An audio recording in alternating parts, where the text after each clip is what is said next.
O principal problema do Banco Master é o fato dele ser um escândalo ecumênico. E o que é um escândalo ecumênico?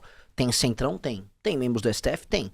Tem membros da direita? Tem. Tem membros da esquerda? Tem. Como ele é ecumênico, o máximo que a gente vai ver é assim, pessoas de direita atacarem o envolvimento da esquerda no escândalo. Ou pessoas de esquerda atacarem o envolvimento da direita no escândalo.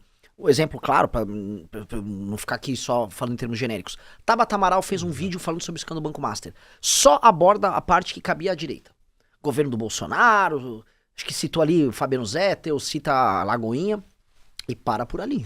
Não entrou lá no amigo que foi no casamento dela lá com o João Campos, lá o Alexandre de Moraes, né? Não aborda o governo Lula. Lula recebeu o Vorcaro 3 vezes.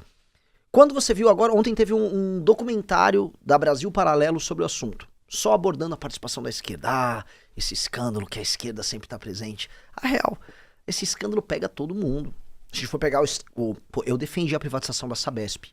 Cara, vamos me fazer ter que falar mal de uma privatização que a gente defendeu. O Guto, que é nosso deputado estadual aqui em São Paulo, trabalhou fortemente para a privatização da Sabesp. Quando a gente vê, a história começa a ficar estranha, porque envolve o Tanuri, EMAI, a coisa começa vamos dizer, a jogar lama em muita gente em muitos lados, e é no mínimo complicado, né? Então, é um escândalo que ele não consegue, por ele atingir todo mundo, ninguém consegue comprar de verdade a briga, né, de maneira objetiva pelo fim da impunidade nesse caso.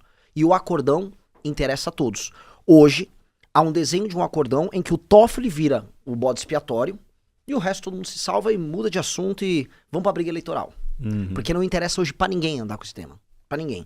Pro Lula, se o tema puder morrer agora no Toffoli, é o suficiente. Se for pegar pro Centrão, então, ontem. Se for pegar o Alexandre de Moraes, acaba logo com esse assunto. Então, em tese, entregar a cabeça do Toffoli seria, vamos dizer, um mínimo denominador comum que agradaria a todos. E aí eles fogem do assunto, tenta ver eventualmente um tema de uma anistia mitigada ali, aquele PL que tá lá na Câmara, e o jogo que segue. É isso que todo mundo quer. Mas é uma pena. É uma pena porque a credibilidade institucional do Brasil, ela foi colocada completamente em xeque. Eu acho que o Brasil é um país em que não há um senso objetivo de justiça, ou seja, a insegurança no Brasil, a insegurança jurídica no Brasil é bizarra. O Banco Central, assim, a pouca credibilidade que o Brasil tem institucional para receber investimento estrangeiro residia também no Banco Central, e eles quase jogaram o Banco Central no lixo. Houve agora uma tentativa de nomeação do Otto Lobo na CVM. A real é o seguinte, estavam colocando um cara que ficou advogando pra turma deles ali na CVM, eu vou falar de maneira clara. E a gente vai ficar permitindo isso. Então, ou seja, a credibilidade institucional do mercado imobiliário brasileiro sendo jogada completamente no lixo. E as pessoas não se rebelam, as pessoas não se revoltam. E a real é que há um torpor. Eu vejo muitas razões pro torpor, eu tô nessa atividade política há muitos anos. E eu acho que a partidarização dos escândalos, ela é problemática. Na época da Lava Jato, quando as pessoas saíram às ruas e derrubaram o PT, as pessoas não estavam assim, não, para aí, chegou no Aécio, não mexe no Aécio. Não, as pessoas comemoravam quando a operação pegava gente do PSDB também. Agora não, a coisa tá muito partidarizada. Então uma pessoa de direita só quer ver assim, o que o Lula tem a ver com isso? Não, a gente vai chegar no Lula, calma. Tá, mas e a parte que é concernente ao governo Bolsonaro? E o João Roma no governo Bolsonaro? E decisões que saíram do governo Bolsonaro, ou nomeações, ou indicações, ou parceiros, ou ministros do governo Bolsonaro que participaram do lobby do Banco Master, não vamos falar? Não vamos falar da relação da Lagoinha, ela com os Zettel, das doações dos caras? Assim, é assim que vai funcionar?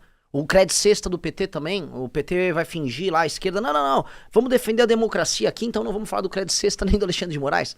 Isso é bizarro, é um caso muito bizarro, e eu acho que institucionalmente o Brasil ficou por um fio nessa história.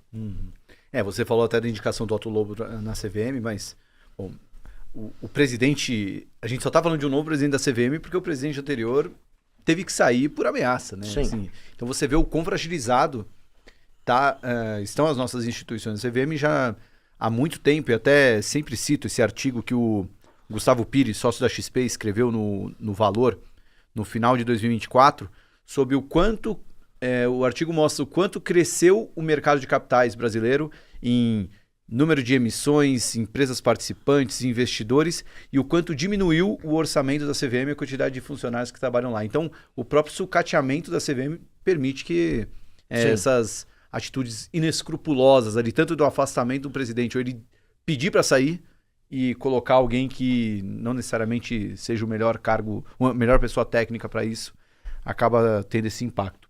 Josu, tô vendo que tá chegando vários superchats aqui, eu vou... Chegaram alguns. Vou... Só pedir só um comentário do Renan, antes da gente passar aí por essas daí, que tomaram contornos aqui, você falou do caso Epstein, chegou a ser divulgada agora a questão dele tentar comprar uma ilha, né? Então, eu acho que os contornos realmente eram de alguém sem limite, né? Assim, mas o que você acha que dá a percepção para um cara desse? Que começa a armar um esquema, começa a comprar e tal. Como que você acha que opera a cabeça de um cara desse que ele realmente achava que, pô, por eu estar ao lado de tantos políticos, por eu estar ao lado de ministro do STF e tal, isso aqui não é, eu posso ir até onde eu quiser com esse negócio?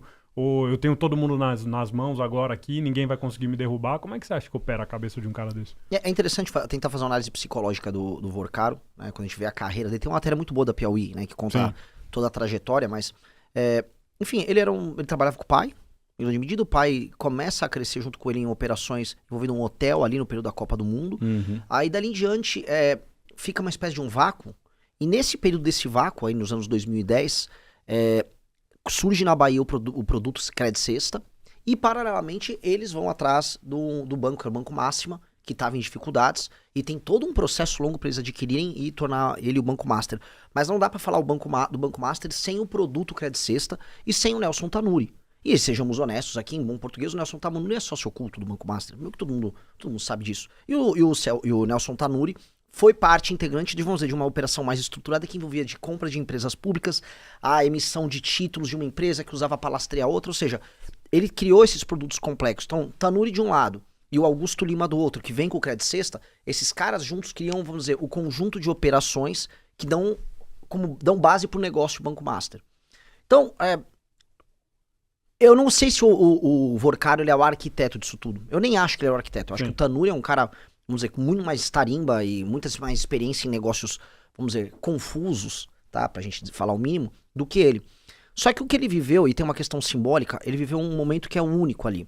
Quando acaba a Operação Lava Jato, quando acaba a prisão em segunda instância, quando o COAF é tirado ali do Sérgio Moro, acaba o que a elite política no Brasil chamava de pânico moral.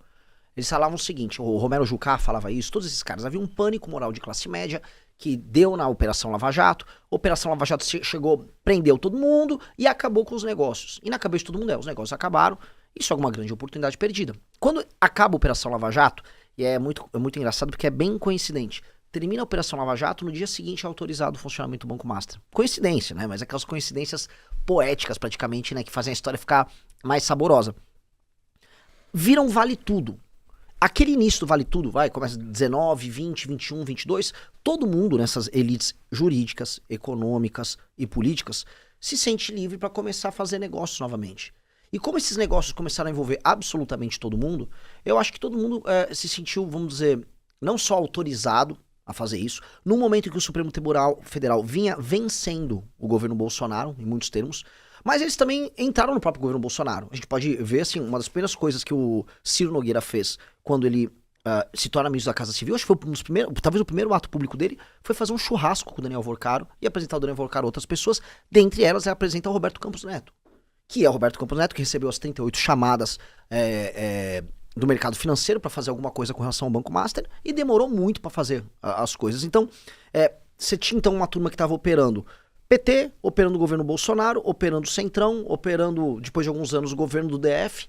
Então, eu acho que, por conta do final da Operação Lava Jato, em que, na cabeça dessa elite, eles falam o seguinte, havia um pânico moral de 14, quando começa a Operação Lava Jato, que dura até 2019, eu acho que eles abrandaram o espírito, no sentido de, agora, vamos que vamos, agora é festa, agora é farra, ninguém vai pegar, ninguém vai falar nada. A imprensa estava sendo muito condescendente com tribunais superiores e agentes políticos desta natureza, dado que eles achavam que esses agentes políticos estavam defendendo a democracia. Não, o STF, gente, não fala do STF agora, porque o STF está nos salvando aqui, a democracia está sendo salva contra o Bolsonaro. Então, esse espírito condescendente que permeou esse período deu todo o espaço para um cara como o Vorcaro e as operações do Banco Master crescerem como eles cresceram. E cresceu muito, a ponto de ter uma contaminação que eu acho que é ímpar. Eu acho que em termos de contaminação, esse escândalo é muito maior do que a Lava Jato. Porque assim, a natureza de um escândalo financeiro, até pela lógica dos produtos financeiros se espalharem, é diferente de uma empreiteira que faz uma obra superfaturada. Você consegue contaminar os mercados mais diversos, você consegue fazer operações assim. O Tanuri estava fazendo operação que envolvia no fundo Master com telecom no Paraná e com saneamento em São Paulo. São áreas completamente diferentes da economia. Tinha fintech, tinha banco, tinha produto. Se for pegar a Borealis, investiu em empresas de wellness. Então tinha de tudo, né? E essa contaminação é uma contaminação cruzada na economia.